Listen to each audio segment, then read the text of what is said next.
So I heard that Marek was stuck in a lift, which sounds actually really stressful, but I'm ready to give a little talk.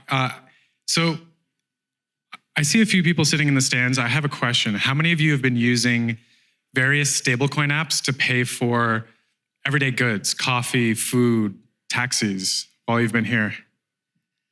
All right, we got a couple hands. No, actually, yeah, about half the crowd. So I initially titled this talk, Apps Where Sending Stablecoins Are as Easy as Sending a Text. But let's be real. This is, I've been in crypto since 2017. And even back in 2017, we didn't have mobile wallets. I would argue today we can send money globally as easy as sending a text, as long as you have an internet connection. So I actually changed it up a bit. And specifically for Argentina, the idea is, can you do it as easy as spending cash? Cash is universally accepted. It's private. Everyone knows what cash is. It's harder to, let's get into it. So what I ended up doing is I took 4 apps. I included the Devconnect app because there is a way to pay for goods at the Devconnect venue. The other apps I used were Pay, Peanut, and Tuyo. And what I've done is I've gone through a number of metrics and decided along these 5 metrics, which are the best apps to use for payments. So the first metric is identity verification. How easy is it to verify a state-issued identity card or passport? How many countries are supported? How long does verification take? So these are pretty standard verification steps that most apps that require KYC make you do. You have to enter your personal information. You have to upload a picture of your passport or identity card. In Peanut, I live in New York City, and unfortunately, we have the bit license. So I tried to get my verification, and it was processing. I spoke to the customer service, and it ended up failing because they said I'm in New York. So unfortunately, I wasn't able to identity verify, and that also means I wasn't able to use Mercado Pago for scan to pay. Pay, I actually think they had one of the best KYC app flows. The UI basically brings you through a form, but it's button by button. You can enter, where you're from. I'm from Brooklyn, your name, your address. And then they actually had a really quick verification period for the scan of my passport. Tuyo was pretty good too. But by the time you're doing your 3rd app, you're like, God, I wish we had some common KYC provider that we could all just attest to and have it upload all our information. There's, similarly required you to enter all this information. Adding crypto funds. Okay, so now you've verified, you have the app, you have it downloaded, you've done an identity verification. How easy is it to add crypto? These are all about spending your stable coins. When you receive, can you get USDC from other wallets? Does it have ENS support, or is it just copy and paste? How many networks are supported? So right now, Peanut is using USDC on Arbitrum One. They also allow you to connect to bank accounts, but we're at a crypto conference. We're going to be using stable coins. The deposit address, look at that, 24-character hexadecimal. What was actually interesting and something of a UX problem, they only include 23. So the actual last letter or the number 0 was cut off. So if you're actually trying to verify that you're sending it to the correct address and you can't even see the full address, there's a problem. They need ENS support. Pay is a good example. Pay actually truncates the address on both sides, but it's about copying and pasting and trusting your clipboard.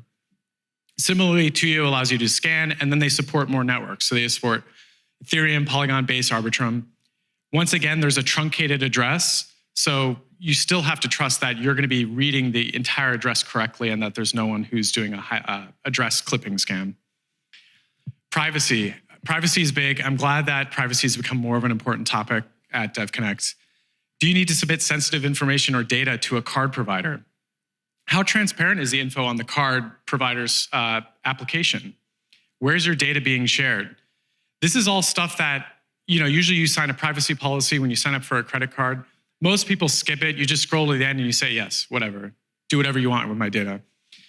I think it's actually important that apps themselves, especially when using stablecoins and using on-chain networks, tell you a little bit more about what they're doing with the data. It looks like this slide didn't get updated, but unfortunately. So Peanut does say we do secure verification and limited data use, and they use persona. So it basically gives them a yes, no with Peanut. Pay has a section in their docs where they also describe the transactions are private. They use UTXO transactions, so they bundle them, so actually you can't figure out who the sender or receiver is.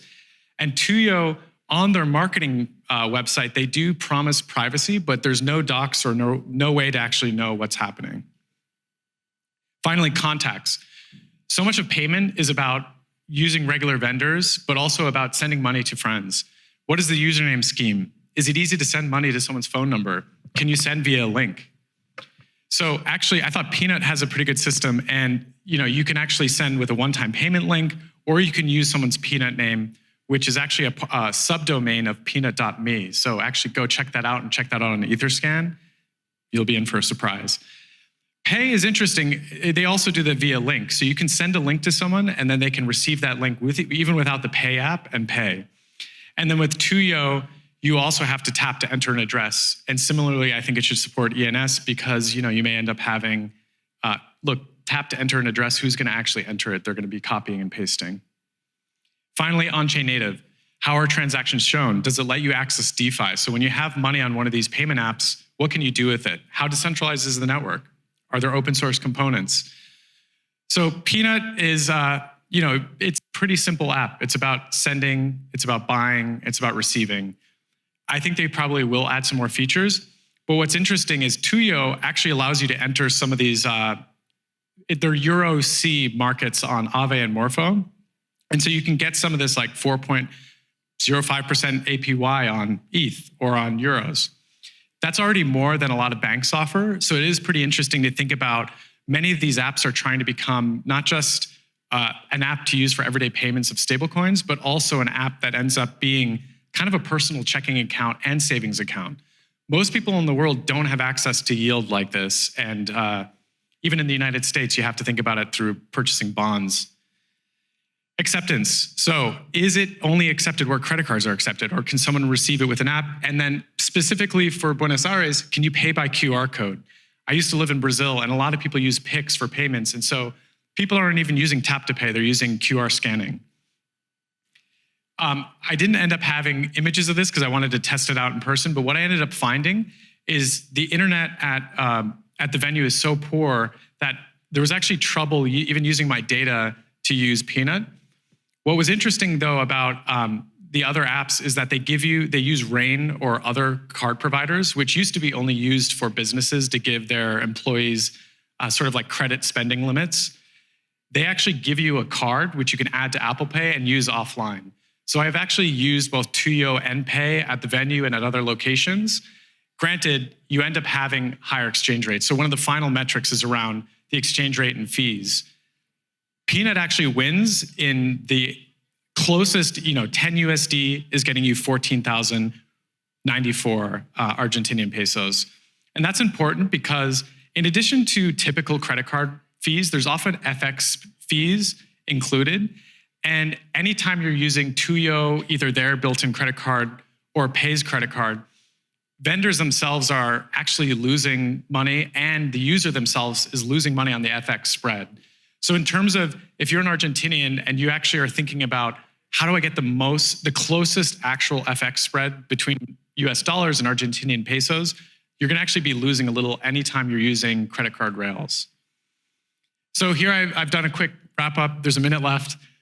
You can talk to me after if you want to contest these metrics.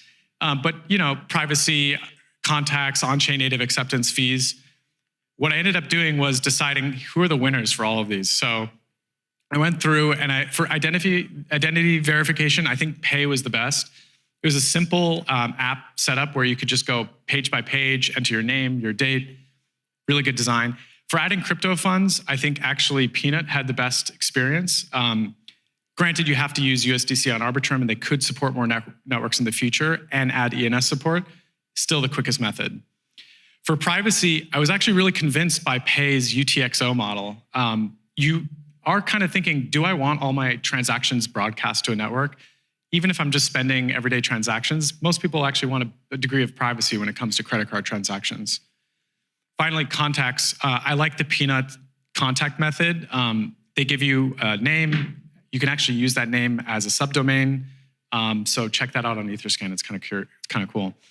On-chain native, I thought in terms of people who've actually onboarded stablecoins onto the app, Tuyo had the best options for, one, adding multiple networks, but two, being able to access some yield opportunities on DeFi. Finally, fees. They've done a lot of work to make sure that they have the lowest FX fees or the best FX spreads, but also the lowest fees. They don't take fees on transactions. Thank you so much.